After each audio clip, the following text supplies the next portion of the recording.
Չգիտեմ ինչի, պարոն Փաշինյանը սևեռվել է լիրիկայի վրա։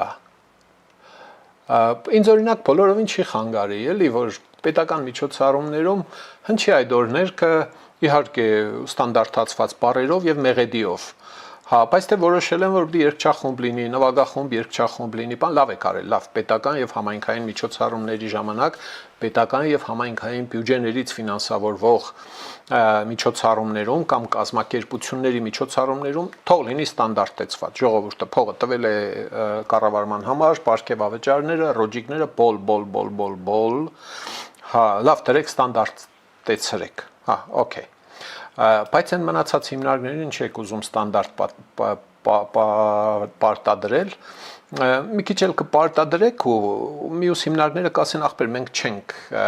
հիմնը ստեղ տնում կատարում ձեր ստանդարտներով, հետո ինչ եք անելու,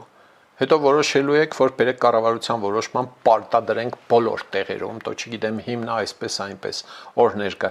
այս բանը նման է հոգևորականների կուսակրոնության համար պայքարի բանին բռնկման այսպես էլի, հա, կարուն է թե ինչ է, չգիտեմ, դժվար է ասել, թե այդ բռնկումը որտեղից է գալիս, էլի, այսինքն լիքը լուրջ գործեր անելու հետ մեկտեղ մեկ էլ նայում ես լիրիկա են անում, էլի, ինչի, չգիտեմ, երևի կիմանանք, հա, եթե աստղերի դասավորությունը բարենպաստ լինի, սիրելի ժողովուրդ, խնդրում եմ լայքել եւ բաժանորդագրվել ալիքը, դրանով դուք կնպաստեք, որ հաղորդումներն ավելի շատ մարդ տեսնի։